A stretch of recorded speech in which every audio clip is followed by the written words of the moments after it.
Commander Zorvac stepped out of the shuttle onto the landing pad of West Point Academy. The air smelled strange, wet grass, metal, and something sweet like cooked food.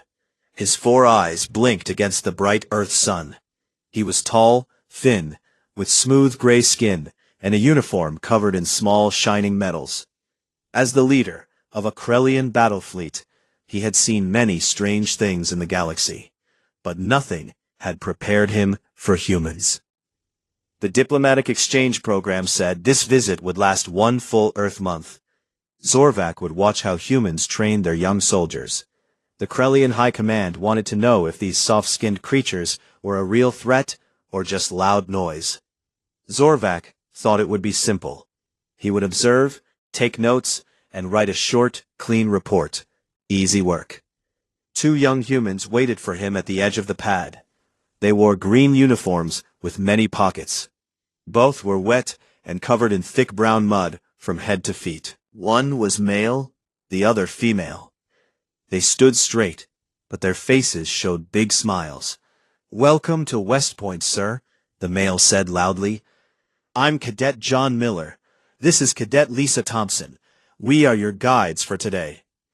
Zorvac's translator hummed in his ear. The words came clear, but the tone felt wrong. Too happy, too loud.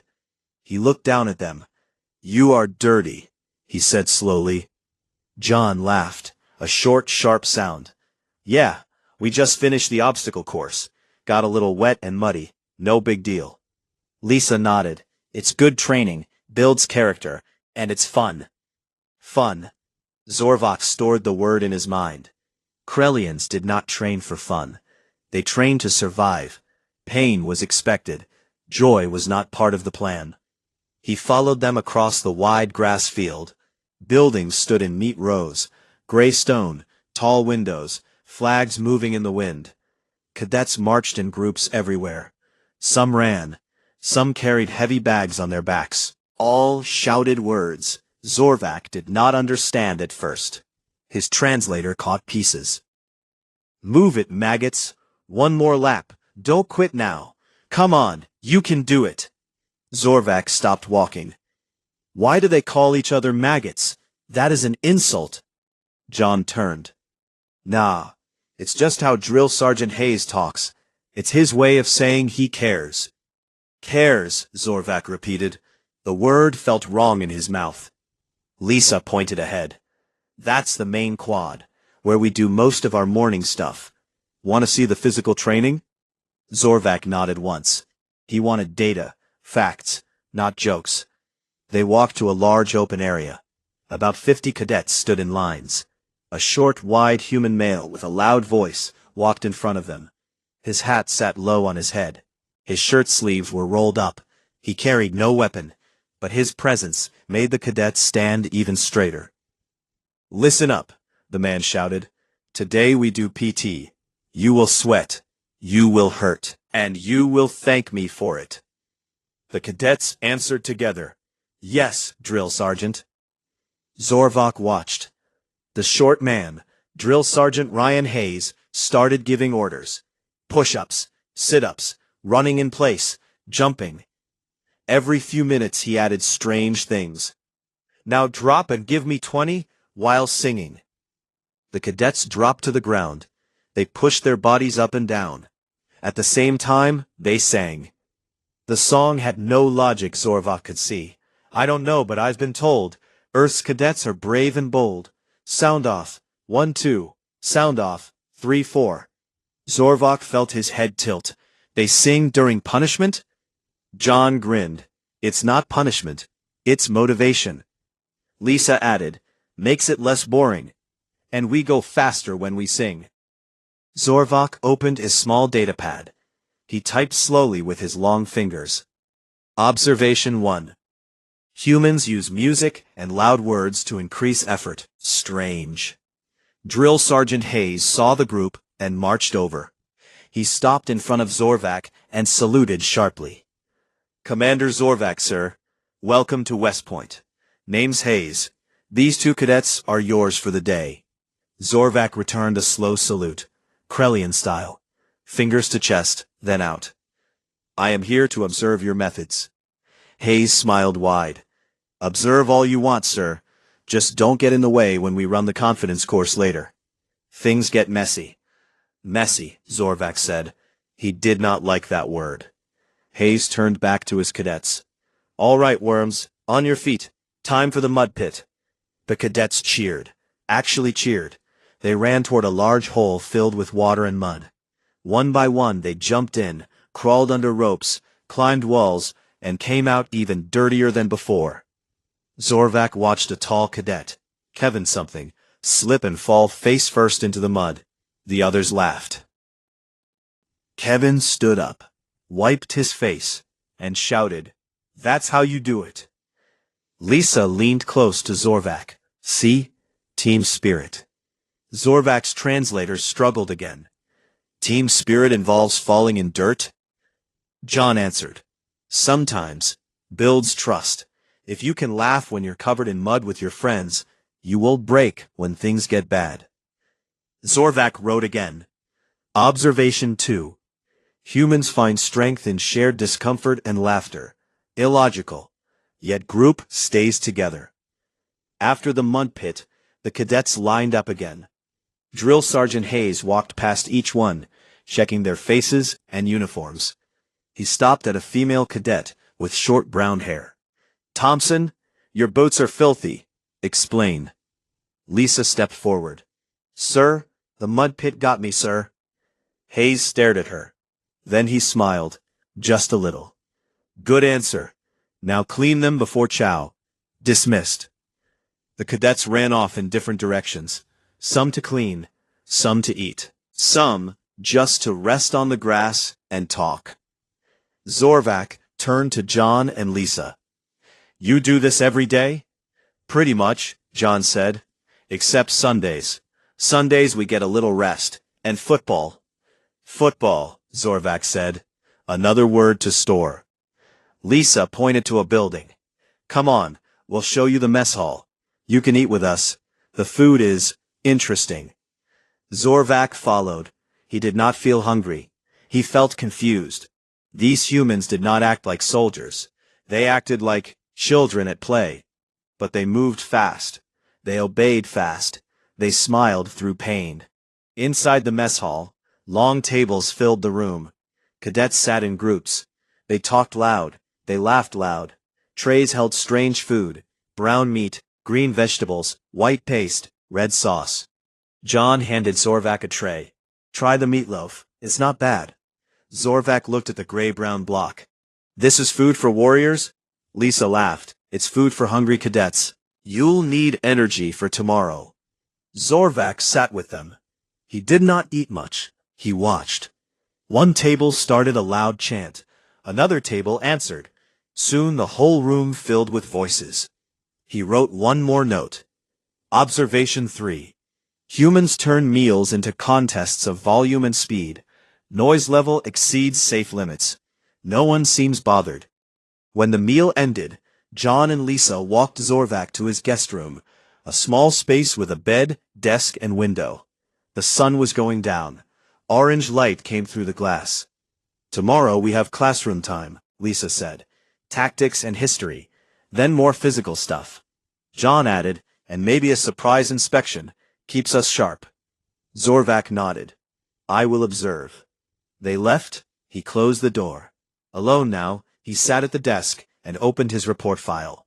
The title blinked on the screen. Preliminary Log, Human War Academy. He started typing. Day 1. Humans do not train like Krellians. They shout. They sing. They fall in mud and laugh. Their leader uses insults as praise. Their young treat pain as a game. This makes no sense. He stopped, looked out the window. In the distance, a group of cadets ran under lights. They carried logs over their heads. They sang again. Zorvac felt something strange in his chest. Not fear, not anger. Something smaller. Curiosity. He added one last line to the log. They are not weak, they are different, and difference can be dangerous. He closed the file. Tomorrow would bring more data, more confusion, More of this strange human thing called fun. Zorvak lay on the too-soft bed. For the first time in many cycles, sleep came slowly. The next morning came early. A loud horn woke Zorvak at what the humans called 0500 hours. He rose from the bed, still not used to how soft it was. His body felt strange after one night on Earth. He dressed in his uniform quickly and stepped outside. John and Lisa waited for him again. This time they looked clean. Their boots shone, their hair was neat, but their eyes showed the same bright energy as yesterday. "Good morning, Commander," John said. "Ready for day 2? Zorvak nodded. "I am prepared to observe more of your methods." Lisa smiled. "First is morning PT, then breakfast. After that, classroom time. You will like the tactics class. It's where we learn how to think like warriors." Zorvak followed them to the same open field. The sun was just rising. The air felt cool. Drill Sergeant Hayes already stood there, arms crossed, watching his cadets form lines. "Form up," Hayes shouted. "Today we run 4 miles. Anyone falls behind gets extra laps." The cadets groaned, but they started running.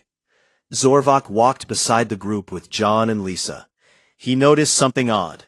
As they ran, they talked. Not quiet talk, loud talk. Jokes, complaints, laughs. One cadet in front yelled, "Hey Sarge, can we sing again?" Hayes did not smile. "Only if you sing louder than yesterday." So they sang, a new song this time. "I don't know, but I've been told, running sucks when it's cold. Sound off. 1, 2. Sound off. 3, 4. Zorvak's translator worked hard. The words made little sense, but the rhythm kept them moving. When one cadet slowed, the others shouted encouragement. "Come on, Mike. Don't let the aliens see you quit." The cadet named Mike picked up speed. He waved at Zorvak as he passed. Zorvak wrote in his mind, "Observation 4. Humans use public shame and public praise in equal measure. Both seem effective." After the run, they went to breakfast. The mess hall was louder than last night. Cadets piled food on trays. Zorvak took a small plate of eggs and bread. He sat with John, Lisa, and 2 other cadets, Kevin Brooks and Laura Evans. Kevin looked at Zorvak. "So, Commander, what do you think of our PT?" "It is noisy," Zorvak said. Laura laughed. "Wait till you see the classroom. That's where it gets really noisy." After breakfast, they walked to a large building with many windows. Inside, rows of desks faced a front screen. About 40 cadets sat down. Zorvak took a seat in the back, with John and Lisa. A woman walked in. She was tall, with short black hair and sharp eyes. She wore a green uniform with teacher marks on the shoulders. "Good morning, class," she said. "I'm Instructor Megan Carter. Today we study the Battle of Agincourt, year 1415, English against French. Pay attention." She turned on the screen. Pictures appeared. Old drawings of men in armor, horses, bows.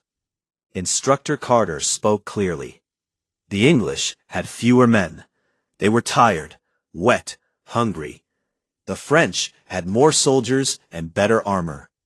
What did the English do? A cadet raised his hand. "They used longbows, ma'am." "Yes," Carter said. "But why did it work?" Another cadet spoke.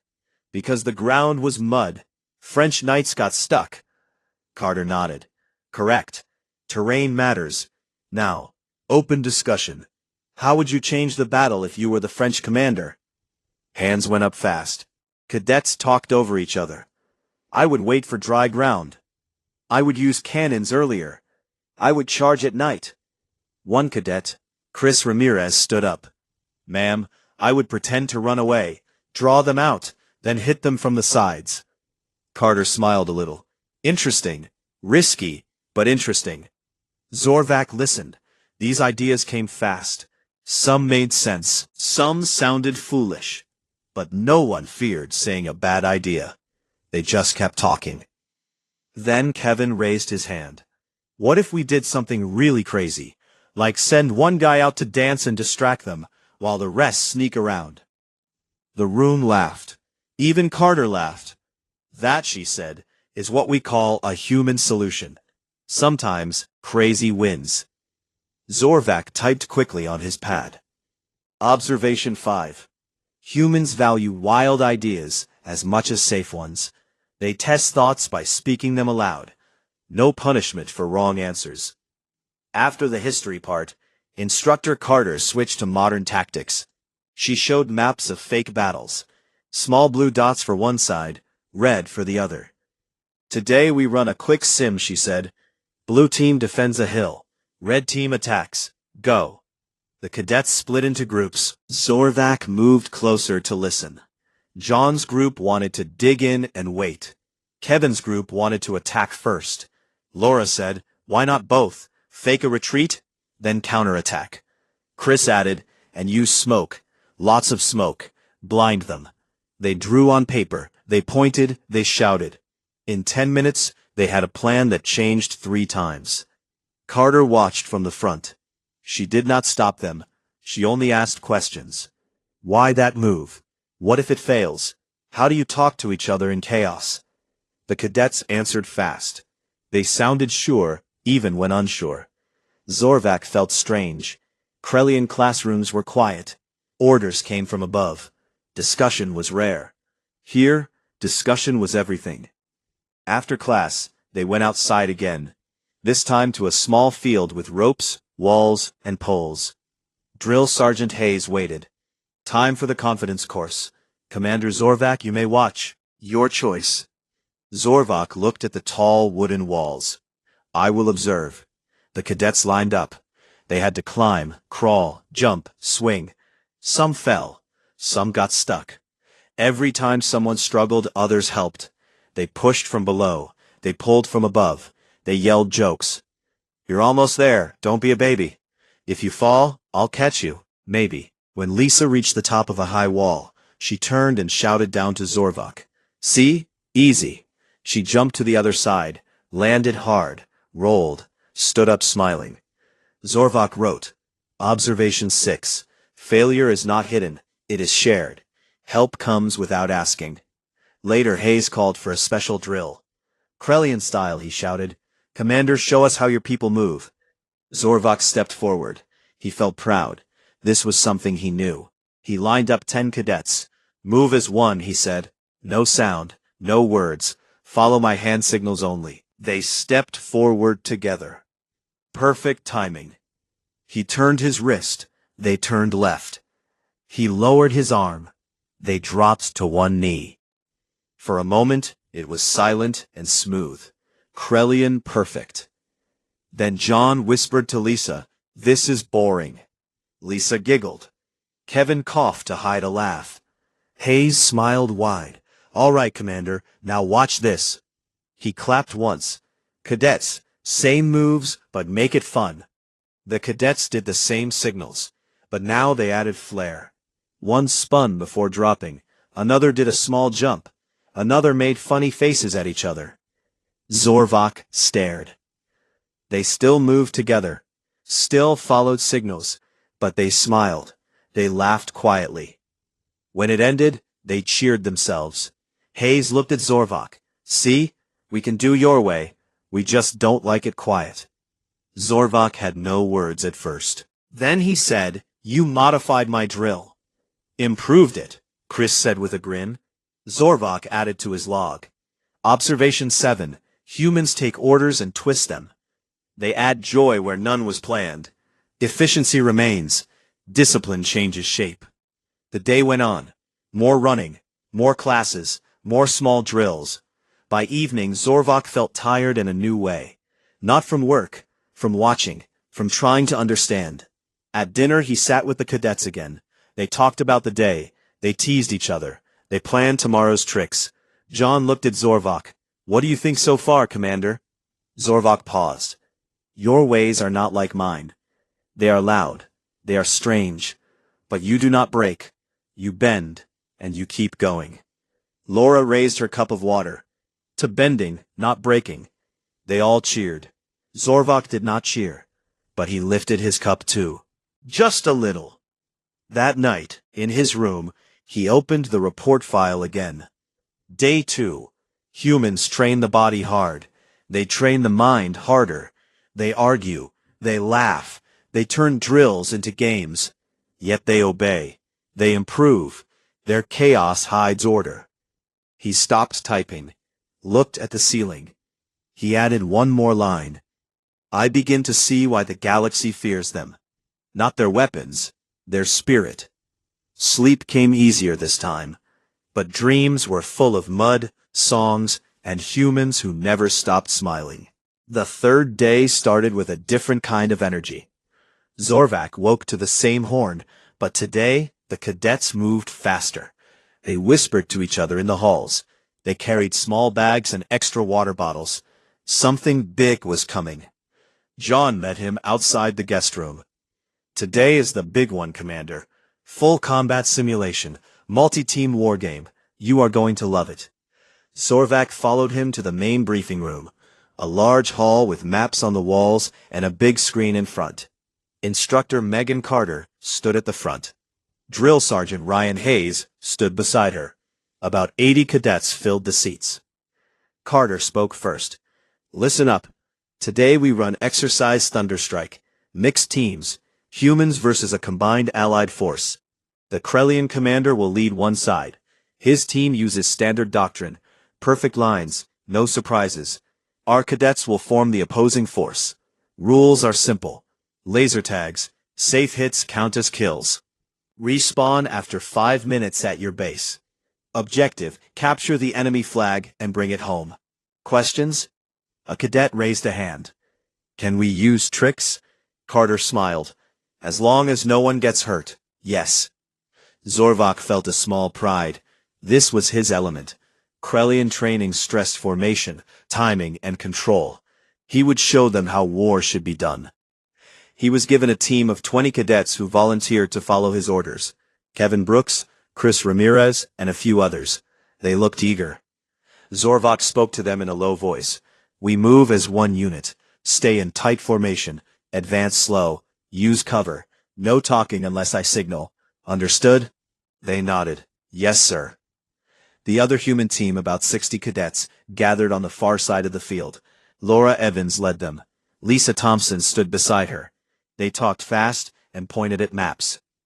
The simulation area was large. Woods, hills, open grass, fake buildings made of wood and metal. Flags waited at each base. A whistle blew. Game on. Zorvak's team moved out first. They formed 2 lines. Front line crouched. Back line covered. They advanced toward the center hill. Every step matched. No sound except boots on dirt. Zorvak watched the enemy. The large human group split into 3 smaller groups. One went left through trees. One went right along a stream. One stayed back and dug. They used small shovels to make shallow holes. He signaled his team to hold position behind a low wall. Enemy splits forces, he said quietly. We push the center. Take the hill. They will collapse. His team nodded. They moved again. Smooth. Silent. Then the first surprise came. From the trees on the left, smoke suddenly rose. Thick gray clouds rolled across the field. Zorvak's translator picked up cadet voices through the haze. Smoke out. Go, go, go. Humans appeared from the smoke, not in lines, not in order. They ran in zigzags. Some crawled, some rolled. They shot laser tags in every direction. Zorvak's front line took hits fast. Red lights flashed on their vests. Killed, the system announced. The cadets did not stop. The dead ones dropped dramatically. They lay on the ground with arms out. One yelled, "Tell my mom I love her."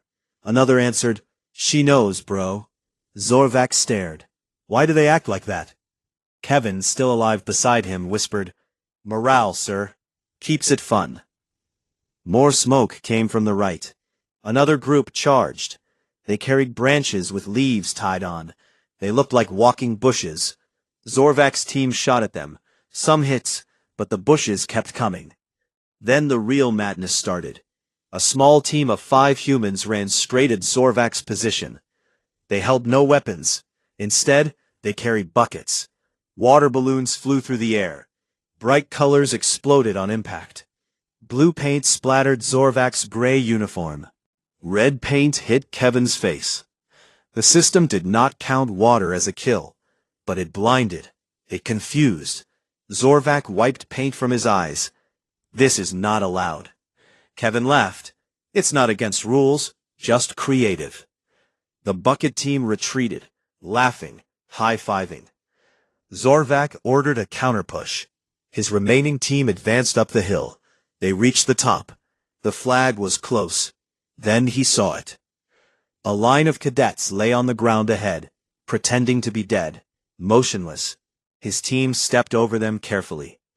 The dead ones suddenly jumped up. They grabbed legs, they pulled, they tackled. No weapons, just hands and bodies. Zorvak's soldiers fell. Lights flashed. Killed. One cadet, Chris, wrestled a Krellian-trained human to the ground. Gotcha. Zorvak fired his tag gun, hit Chris square in the chest. Chris fell back with a dramatic spin. Arg, right in the feels. He lay still for 5 seconds. Respawn in 4 minutes. See you soon, Commander. Zorvak felt heat in his face. Not anger. Something close to panic. His team shrank fast. Perfect formation broke. Cadets started to improvise on their own. One climbed a tree to snipe. Another hid in a bush and waited. But the larger human force closed in from all sides. Smoke everywhere. Paint everywhere. Shouts, laughs, fake screams. Then the final blow. A group of cadets appeared behind Zorvak's last position. They carried a long rope. They had tied cafeteria trays to it like a net. They swung it low. It caught 3 of Zorvak's cadets at once. Lights flashed. Killed. The rope team cheered. Tremageddon. Zorvak stood alone now. His vest light blinked red. He had been hit from behind. He did not even see who. The field went quiet for a moment. Then the humans cheered. They lifted their flag high. They had captured his base while he fought here. Laura Evans ran up the hill. She held Zorvak's team flag. She waved it. Thunderstrike complete. Humans win. Cadets ran together. They jumped, they hugged, they slapped backs. Even the dead ones rose and joined. Drill Sergeant Hayes blew a whistle. Game over. Debrief in 10. Zorvak walked down the hill slowly. Paint dripped from his uniform. His 4 eyes blinked fast. John met him at the bottom. Good fight, Commander. You almost had the hill. Zorvak looked at him. Almost is not victory. Lisa joined them. But it was close. And fun. Fun. That word again. In the debrief room, Instructor Carter stood at the front. Let's talk. What worked? What failed? Zorvak's small team sat on one side. The large human group on the other. Cadets spoke first. The smoke confused them. The trays were awesome. Pretending to be dead worked great. Kevin added, Commander Zorvak's formation was perfect. But we didn't fight perfect. We fought human. Carter looked at Zorvak. Commander, your thoughts? Zorvak stood. His voice stayed calm. Your methods break every rule of warfare I know. No discipline, no order, yet you won. In 20 minutes. He paused. I do not understand how, but I saw it. You turn war into surprise, into joke, into game, and when the enemy expects order, you give chaos. The room went quiet. Then Chris raised his hand. Sir, want to know the best part? Zorvak nodded. Chris grinned. We had more fun losing our own guys than you had winning. Laughter filled the room. Zorvak sat down. He opened his datapad under the table. Observation 8. Humans do not fear death in simulation. They celebrate it. They use failure as fuel. Their unpredictability is a weapon stronger than any formation. Observation 9. In 20 minutes they destroyed doctrine with water balloons, trays, and laughter. He closed the pad. After debrief, the cadets went to clean up. Zorvak stayed outside. He looked at the field. Paint spots. Smoke still lingered. Trampled grass. Kevin walked over. "Hey, Commander, no hard feelings?" Zorvak turned. "No, I learned." Kevin nodded. "Good. Tomorrow's live fire. Real bullets, no paint. You coming?" Zorvak looked at the sky. "Yes, I must see more." Kevin walked away. Zorvak stood alone. The sun went down. Shadows grew long. He thought of his fleet, his perfect ships, his silent orders. Then he thought of these cadets, covered in paint, laughing after defeat, cheering after victory. He whispered to himself, one word: terrifying. That night, in his room, the report grew longer. Day 3. They fight like mad artists. Every plan dies. Every rule bends. Yet they win. I begin to fear not their guns. I fear their minds. Minds that turn battle into theater. Minds that refuse to lose spirit. He saved the file. Outside, somewhere on the grounds, cadets still talked. Still laughed. Still planned tomorrow's chaos. Zorvak closed his eyes. Sleep brought strange dreams. Dreams of flags waving, of smoke, of humans who never stopped moving forward. Day 4 arrived with rain. Not light rain, heavy rain that turned the ground soft and slippery. Zorvak looked out his window at gray clouds and water pouring down. He wondered if training would stop. It did not. John knocked on the door early. "Commander, today is live fire. Real weapons, real bullets. Dress warm, it's wet out there." Zorvak put on his waterproof coat. He carried his datapad in a sealed case. He followed John to the armory building. Inside, cadets checked rifles. They loaded magazines. They talked in low voices. No songs today. No loud laughs. But their eyes still looked sharp. Drill Sergeant Ryan Hayes stood at the front of the room. "Listen close. This is not a game.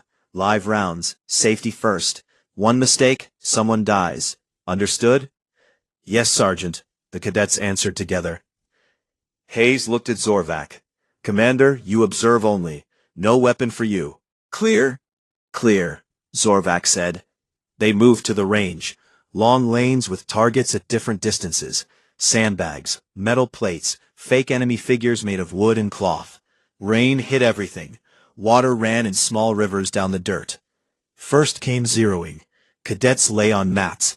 They aimed at targets 100 meters away. They fired single shots, adjusted sights, fired again. Zorvak watched Cadet Laura Evans. She breathed slow, squeezed the trigger. The rifle kicked. A small hole appeared in the center of the target. "Good group," Hayes said. "Next." Cadet Chris Ramirez went next. His first shot missed high. He laughed quietly. "Rain's messing with me." Hayes did not smile. "Fix it." Chris adjusted. Fired again. Better. Then he turned to Zorvak. "See, Commander? Even rain can't stop us." Zorvak wrote, "Observation 10. Humans accept weather as part of training. No complaint changes the plan." After zeroing, they moved to moving targets. Small metal silhouettes pulled by cables. They moved left to right. Fast, slow, stop, go. Cadets fired from standing, from kneeling, from prone. Some missed. Bullets hit dirt. Sparks flew when rounds struck metal. One cadet, Nicole Davis, hit every target. She lowered her rifle, smiled. "That's how you do it." Another cadet bet her a candy bar he could beat her score. They laughed. Hayes let them. "Make it quick." Zorvak watched. These were real weapons, real danger. Yet they bet snacks. They joked about misses. Then came the night march. Not at night yet, but they trained for it. They put on heavy packs, rifles on slings. They started walking a 5-mile loop through woods and hills. Rain made the path mud. Zorvak walked with them. His long legs kept pace easily, but the cadets moved steady. No one fell behind. Halfway, Hayes stopped them. "Eat something. Hydrate." Cadets sat on wet logs. They pulled energy bars from pockets, shared water. One cadet offered Zorvak a bar. "Try it, sir. Chocolate peanut. Good stuff." Zorvak took it, bit a small piece. Sweet, sticky, Not bad. They talked while eating. Remember last live fire? Mike almost shot his own boot? Yeah, but he hit the target after. More laughs. Zorvak listened. They told stories of close calls, near misses, mistakes, but no fear in their voices, only lessons. Back on the march, the rain grew harder. Mud sucked at boots. One cadet slipped, fell flat. The group stopped. 2 others pulled him up. They checked him. No injury. He shook off mud, kept going. Lisa walked beside Zorvak. See? We fall, we get up. Together. Zorvak nodded slowly. The march ended at a small range in the woods. Targets hid among trees, some close, some far, some behind cover. Fire team movement. Advance by bounds. Cover each other, live rounds. Go. Cadets split into small groups. They moved forward. One group covered while another advanced. They shouted simple words. Bounding. Set. Moving. Gunfire cracked. Controlled bursts. Not wild, not random, but not silent like Krelian drills. Zorvak stayed back. He watched through binoculars. He saw precision. He saw mistakes. A cadet fired too long. Another forgot to reload fast, but they corrected. They helped. Then the surprise part came. Hayes called a halt. Now the fun part. Blindfolded shoot. Cadets looked at each other. Grins appeared. Wait, Zorvak said. Blindfolded, with live ammunition? Hayes nodded. Trust drill. Partner guides. Shooter aims by voice. Safe distance. Low risk. Zorvak's 4 eyes widened. This is insane. Hayes smiled. Human insane. They paired up. One put on a thick blindfold. The other stood behind. Gave directions. Left 2 degrees. Up a hair. Hold breath. Send it. The rifle fired. Bullets hit close to targets. Not perfect, but close. One pair missed badly. The blindfolded cadet laughed. I think you hate me. His partner laughed back. Nah, just bad at directions. Zorvak wrote fast. Observation 11. They push danger for trust. They laugh at near disaster. Mortality feels small to them. Later, as dark came, they did the real night exercise. Lights off, only small red lights on rifles. They moved through woods. Rain still fell. They found targets by shape and sound. Zorvak followed close. He saw shapes move, heard quiet orders, saw flashes, heard metal rings when hits landed. One moment stood out. A cadet, Kevin, heard a noise. He froze, raised his rifle, waited, then a deer ran across the path. Kevin lowered the weapon. Not today. The group laughed softly. Zorvak felt cold. Not from rain, from realization. These humans lived close to death every day. They trained with real bullets, real risks, and they still found room for humor. Near the end, a small accident happened. A cadet slipped on mud. His rifle went off. The round went high into trees. No one hit. Everyone froze. Hayes checked fast. Clear? Clear. The cadet stood up, shook, then said, Oops, sorry guys. No anger, no punishment yell. Hayes walked over, put a hand on the cadet's shoulder. Mistake made, lesson learned. Check your footing next time. Now move on. The cadet nodded. Yes, Sergeant. They kept going. Zorvak stared. In Krelian forces, such a mistake meant review boards, reprimands, maybe removal. Here, a hand on the shoulder, a quiet word, and forward. When they returned to base wet and tired, the cadets cleaned weapons first. Every part oiled, every piece checked. Then they ate hot food in the mess hall. They talked about the day. They teased the one who slipped. He laughed hardest. Zorvak sat with them. He ate little. He listened. John asked, What do you think of live fire, Commander? Zorvak paused. It is real, dangerous, yet you treat it lightly. Laura answered, Not lightly, carefully. But we know fear kills faster than bullets sometimes, so we push it away with jokes. Zorvak looked at their faces. Tired, dirty, happy. He wrote one last note for the day. Observation 12. Humans dance with death and call it training. They accept risk as normal. They turn close calls into stories. Their control comes not from fear. It comes from choice. Choice to laugh. Choice to continue. That night, Zorvak sat in his room. Rain tapped the window. He opened his report. Day 4. Live fire showed truth. They use deadly tools with calm hands and smiling mouths. A misfire becomes a lesson, not a crime. Danger becomes routine. Routine becomes strength. He added more. I see now. Their academy does not make killers. It makes survivors. Survivors who refuse to let fear win. Survivors who mock the dark. He saved the file. Outside, the rain kept falling. Somewhere, cadets slept, ready for tomorrow. Zorvak lay down. His mind stayed awake longer, full of flashes, full of laughs in the rain, full of humans who walked through danger like it was just another day. The final day came too fast. Zorvak woke before the horn. He sat at the small desk in his room and looked at the datapad. Pages and pages of notes, observations, thoughts, questions without answers. Today, he would finish watching. Then he would leave Earth. Back to his fleet. Back to silence and order. He dressed slowly. Outside, the sky looked clear for the first time. No rain, no mud, just blue and sun. Cadets moved across the grounds in their usual way. Some ran, some marched, some laughed. John and Lisa waited as always, but today their faces looked different. A little sad, a little proud. Last day, Commander, John said. We have one more thing before you go. A small ceremony. Then you can write your report. Zorvak nodded. I am ready. They walked to the main quad. All the cadets gathered there, hundreds of them, in perfect lines, uniforms clean, boots shining.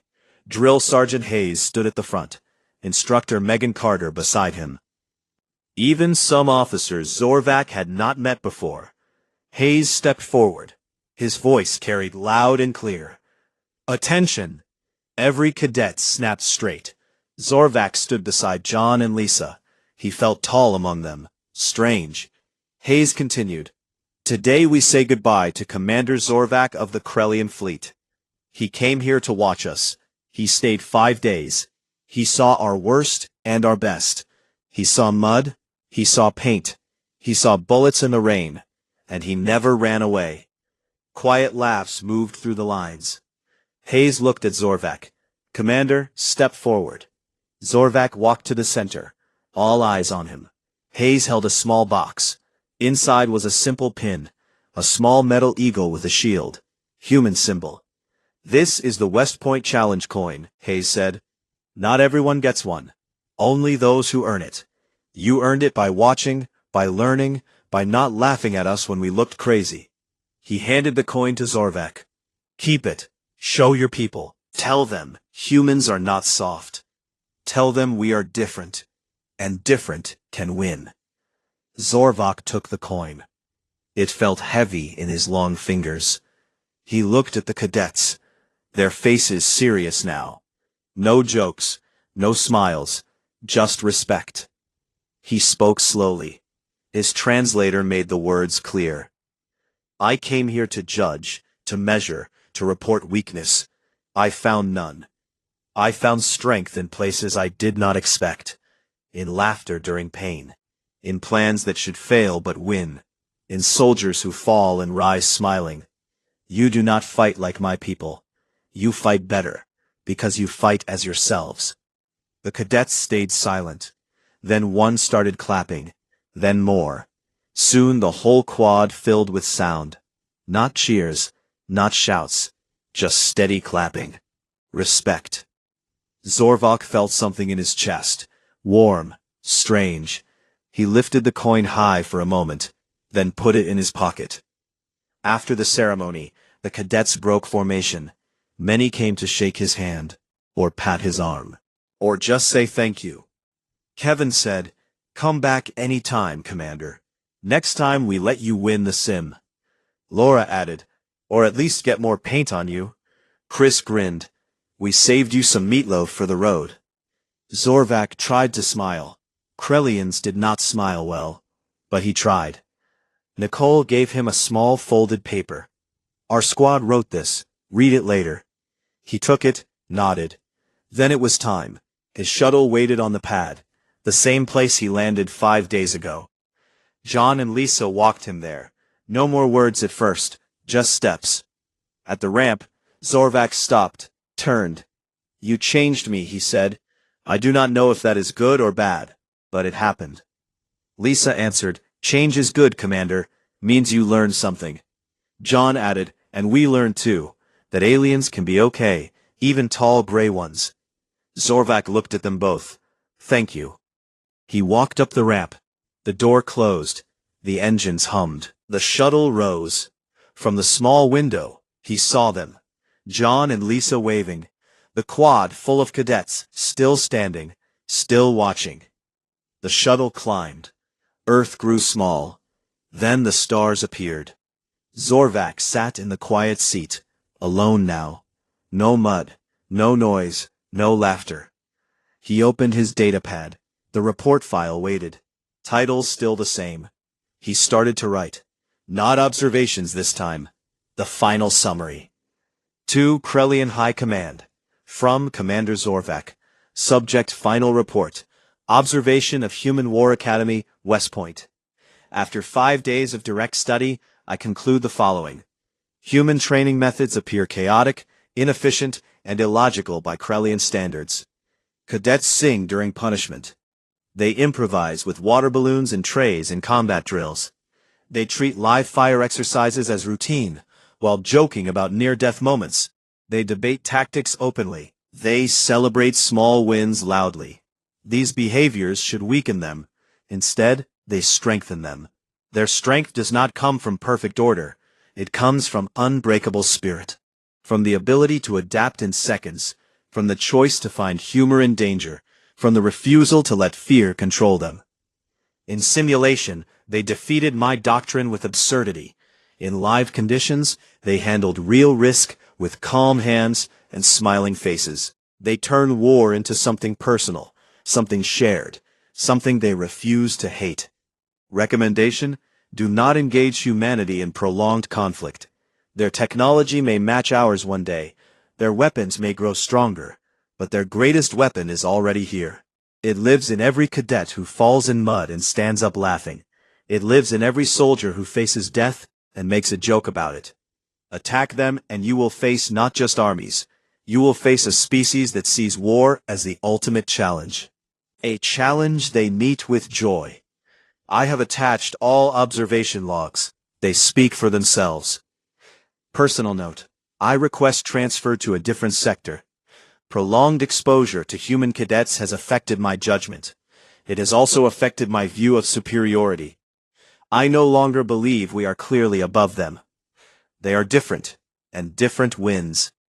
Zorvac closed the file, sent it. Then he opened the small folded paper from Nicole. Inside, handwritten words from many cadets. Thanks for not giving up on us. You made us think harder. Come back when you want real fun. Stay weird, Commander. At the bottom, a small drawing, a stick figure alien with 4 eyes, covered in paint, smiling. Zorvac looked at it for a long time. Then slowly, he smiled. A real one, small, strange, but real. He put the paper away, looked out at the stars. The shuttle flew on, toward home. But something in Zorvac had stayed behind. In the mud.